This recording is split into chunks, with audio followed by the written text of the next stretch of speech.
লড়াই চলবে, পোস্টের পর সার্জিসের ফেসবুক আইডি উধাও। থানাকে মানুষের আস্থায় নিয়ে যেতে চেষ্টা করব বললেন হারুন। এদিকে গলায় হাতে শিকল বেঁধে শিক্ষার্থীদের বিক্ষোভ। জানাবো জামায়াত নিষিদ্ধ, পরিস্থিতি কি শান্ত হবে? এবং সর্বশেষ জানাবো আন্দোলন ঘিরে সব মৃত্যু তদন্ত করবে 3 বিচারপতি কমিশন। শুনছিলেন সংবাদ শিরোনাম, এবারে বিস্তারিত। লড়াই চলবে, পোস্টের পর সার্জিসের ফেসবুক আইডি উধাও। ডিবি হেফাজত থেকে মুক্ত হয়ে সামাজিক মাধ্যম ফেসবুকে স্ট্যাটাস দিয়েছেন বৈষম্য বিরোধী ছাত্র আন্দোলনের অন্যতম সমন্বয়ক সার্জিস আলম। ওই স্ট্যাটাসে তিনি লড়াই চালিয়ে দেওয়ার ঘোষণা দিয়েছেন। এরপরই তার সেই আইডি ডিজেবল হয়ে গেছে। সার্জিস আলম নতুন একটি আইডি খুলে নিজেই বিষয়টি নিশ্চিত করেছেন। তিনি লিখেছেন, আসসালামু আলাইকুম, আমার আগের ফেসবুক অ্যাকাউন্ট ডিজেবল হয়ে যায়, ওইটা ঠিক করা পর্যন্ত আমি এইটাই থাকবো। মুক্তির পর সার্জিস ফেসবুকে লিখেছেন, কথা দিয়েছিলেন আন্দোলনকারী শিক্ষার্থীদের থেকে কাউকে গ্রেপ্তার করবেন না, মামলা দিয়ে হয়রানি করবেন না। আপনারা কথা রাখেননি। আপনারা আমার বিশ্ববিদ্যালয়ের শিক্ষকদের উপর আঘাত করেছেন, সারা দেশে আমার স্কুল কলেজের ভাই বোনদের উপর লাঠিচার্জ করেছেন, যাকে ইচ্ছা তাকে জেলে পাঠিয়েছেন, আন্দোলনকারীদের খুঁজে না পেলে বাসা থেকে ভাইকে তুলে নিয়েছেন, বাবাকে হুমকি দিয়েছেন। মাসরুর তার উদাহরণ। সার্জিস আরো লিখেছেন, যারা একটিবারের জন্য এই আন্দোলনে এসেছেন তারা শান্তিতে ঘুমাতে পারেন না, গ্রেপ্তারের ভয়ে থাকে। এমন অনেকে আছে যাদের পরিবার এখনো তাদের খোঁজ পায়নি। এমন তো হওয়া উচিত ছিল না। কোথাও মহাখালী সেতু ভবন আর কোথায় জাহাঙ্গীরনগর বিশ্ববিদ্যালয়, অথচ আপনারা জাহাঙ্গীরনগর বিশ্ববিদ্যালয়ের সমন্বয়ক আরিফ হোসেনকে মহাখালী সেতু ভবনে হামলার জন্য গ্রেপ্তার করে রিমান্ডে নিলেন। সঙ্গে আছেন আসিফ মাহতাব স্যার, মাসরুর সহ আন্দোলনে অংশগ্রহণকারী অসংখ্য শিক্ষার্থী।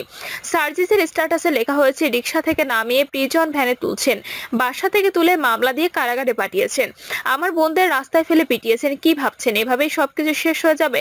6 দিনের ডিবি হেফাজত দিয়ে 6 জনকে আটকে রাখা যায়, কিন্তু এই বাংলাদেশের পুরো তরুণ প্রজন্মকে কিভাবে আটকে রাখবেন? দুর্নীতি, লুটপাট, অর্থ পাচার, ক্ষমতার অপব্যবহার করে যে ক্ষোভ সৃষ্টি করেছেন প্রতিনিয়ত, সেগুলো কিভাবে নিবৃত করবেন? পুলিশ ভাইদের উদ্দেশ্যে একটা বলি, এই দেশের মানুষের ক্ষোভ আপনাদের উপর নয়, পুলিশের উপর নয়। এই ক্ষোভ আপনার গায়ের ওই পোশাকটার উপর, যে পোশাকটাকে ইউজ করে বছরের পর বছর আপনাদের দিয়ে এদেশের অসংখ্য মানুষকে দমন পীড়ন করা হয়েছে, অত্যাচার নির্যাতন করা হয়েছে, জেল আর আদালতের প্রাঙ্গণে চক্কর কাটানো হয়েছে। সেই পোশাকটার উপর, ওই পোশাকটা ছেড়ে আসুন, আমাদের সাথে বুকে টেনে নেব। থানাকে মানুষের আস্থায় নিয়ে যেতে চেষ্টা করব বলেন হারুন। সদ্য ডিবি থেকে বদলি হওয়া ঢাকা মহানগর পুলিশের অতিরিক্ত পুলিশ কমিশনার মোহাম্মদ হারুন রশিদ বলেছেন, থানায় এসে যেন মানুষ সেবা নিতে পারে সেই লক্ষ্যে আমি কাজ করার চেষ্টা করব, যেন সাধারণ মানুষ থানায় আসে এবং সেবাটা পায়। থানাকে সাধারণ মানুষের আস্থায় নিয়ে যেতে চেষ্টা করব। তিনি বলেন, ঊর্ধ্বতন কর্তৃপক্ষ আমার উপর আস্থা ও বিশ্বাস রেখে আরেকটি জায়গায় পদায়ন করেছেন। ডিএমপিতে আমাকে বিস্তৃত পরিসরে কাজ করার সুযোগ করে দিয়েছেন। মানুষের শেষ ভরসার স্থলে জায়গা থানা। থানা যেন মানুষকে সেবা দিতে পারে সেই লক্ষ্যে আমি চেষ্টা করব। সাধারণ মানুষ থানায় আসে এবং সেবাটা পায়। যে কোনো ঘটনায় থানায় গিয়ে জিডি মামলা করতে পারে। আমি চেষ্টা করব থানাকে সাধারণ মানুষের আস্থায় নিয়ে যেতে। হারুন রশিদ বলেন, আমি 3 বছর 3 মাস ডিবিতে কাজ করেছি, আপনারা সবসময় আমার পাশে ছিলেন। আমি চেষ্টা করেছি ঊর্ধ্বতন কর্মকর্তাদের নির্দেশ মেনে ডিবিকে সাধারণ মানুষের আস্থার দোরগোড়ায় নিয়ে যেতে। 3 বছর 3 মাস চাকরিকালীন সাধারণ মানুষের কাছে ডিবিকে একটা আস্থার জায়গায় পরিণত করেছে দাবি করে তিনি বলেন, বাংলাদেশের প্রতিটি মানুষ তথা বিশ্বের মানুষে জানে কারো কোনো সমস্যা হলে ডিবিতে গেলে প্রবলেম সলভ হতে পারে। এই মনে করে অসংখ্য মানুষ আমাদের কাছে আসছে। আমরা চেষ্টা করেছি তাদের কাজটা সুন্দরভাবে করে দেওয়ার, যার কারণে সাধারণ মানুষ ডিবির নামটা জানে। আমি চেষ্টা করেছি ডিবিকে একটা আস্থার জায়গায় নিয়ে যেতে। গলায় হাতে শিকল বেঁধে শিক্ষার্থীদের বিক্ষোভ। কোটা সংস্কার আন্দোলনের নতুন কর্মসূচি রিমেম্বারিং আওয়ার হিরোস বাস্তবায়নে লক্ষ্মীপুরের রামগঞ্জে বিক্ষোভ মিছিল করেছেন শিক্ষার্থীরা। গলায় হাতে শিকল বেঁধে প্রতীকী প্রতিবাদ জানাতে দেখা গেছে তাদের। এ সময় টানা আন্দোলনে গুম খুন ও শিক্ষার্থীদের ওপর হামলার প্রতিবাদ জানিয়ে বিভিন্ন স্লোগান দেন শিক্ষার্থীরা। আন্দোলনে অংশগ্রহণকারীদের হাতে আমার ভাই মরল কেন, বিচার চাই, বিচার চাই, জেগেছে ছাত্র সমাজ জেগেছে, লেগেছে রক্তে আগুন লেগেছে ও আমার ভাই মারলি কেন, বিচার চাই, বিচার চাই সহ বিভিন্ন স্লোগানের ফেস্টুন দেখা যায়। এর মধ্যে একজনকে গলায় ও হাতে শিকল বেঁধে মিছিল করতে দেখা যায়। জামায়াত নিষিদ্ধ, পরিস্থিতি কি শান্ত হবে? স্বরাষ্ট্রমন্ত্রী আনুষ্ঠানিকভাবে জামায়াত নিষিদ্ধের প্রজ্ঞাপন ঘোষণা করেছেন। এই প্রজ্ঞাপন গেজেটে আকারে প্রকাশিত হয়েছে।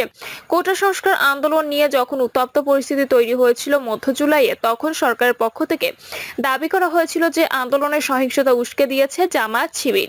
জামায়াত শিবিরের সহিংস ক্যাডাররাই বিভিন্ন সরকারি গুরুত্বপূর্ণ স্থানে হামলা চালিয়েছে বলে সরকারের পক্ষ থেকে সুনির্দিষ্ট তথ্য প্রমাণ হাজির করা হয়েছে।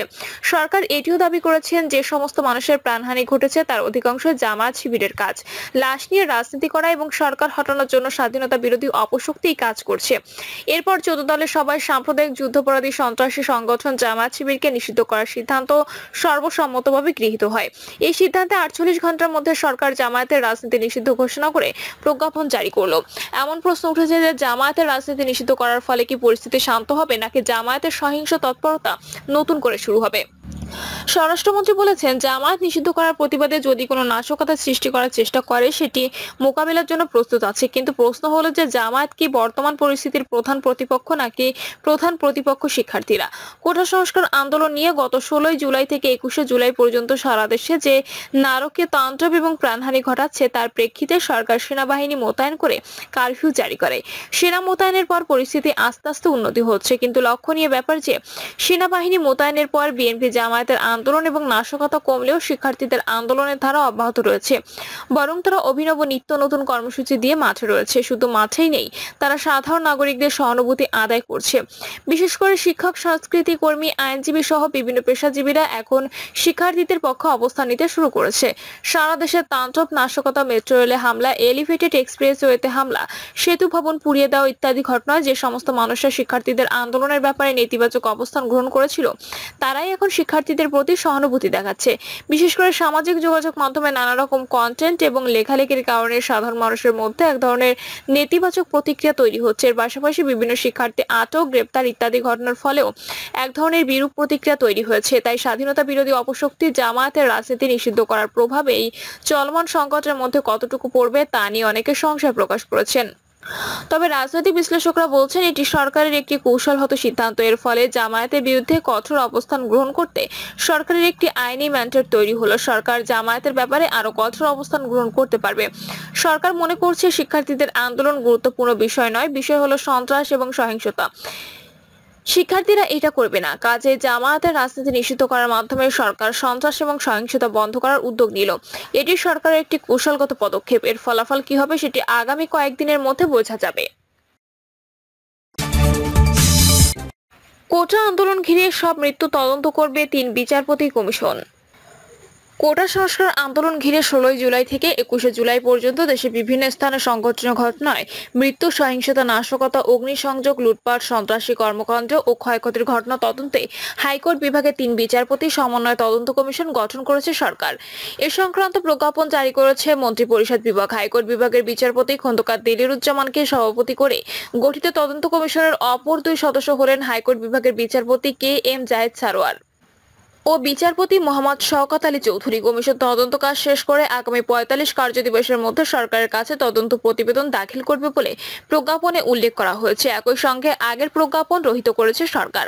নবগঠিত তদন্ত কমিশন 16 জুলাই থেকে 21 জুলাই পর্যন্ত কোটা সংস্কার আন্দোলনের সময় সংঘটিত মৃত্যু, সহিংসতা, নাশকতা, অগ্নিসংযোগ, লুটপাট, সন্ত্রাসী কর্মকাণ্ড এবং ক্ষয়ক্ষতির ঘটনা তদন্ত করবে। প্রজ্ঞাপনটিতে বলা হয়েছে ওই 6 দিনে নিহত ব্যক্তিদের মৃত্যুর কারণ উদ্ঘাটন এবং তাদের মৃত্যুর জন্য দায়ী ব্যক্তিদের চিহ্নিত করবে কমিশন। একই সাথে ওই সময় সংঘটিত সহিংসতা, নাশকতা, অগ্নিসংযোগ, লুটপাট ও সন্ত্রাসী কর্মকাণ্ডের জন্য দায়ী ব্যক্তিদের চিহ্নিত করবে কমিশন। এছাড়া সহিংসতা, নাশকতা ও সন্ত্রাসী কর্মকাণ্ডের ঘটনায় বিভিন্ন সরকারি, আধা সরকারি ও স্বায়ত্তশাসিত দপ্তর, সংস্থা, প্রতিষ্ঠান এবং সরকারি সকল প্রতিষ্ঠান এবং বেসরকারি প্রতিষ্ঠানের সম্পত্তির ক্ষয়ক্ষতির পরিমাণ নিরূপণ করবে এই তদন্ত কমিশন। প্রিয় দর্শক, এই ছিল এখনকার সর্বশেষ সংবাদ। আপডেট সব সংবাদ পেতে চ্যানেলটি সাবস্ক্রাইব করে বেল আইকনটি ক্লিক করে রাখুন।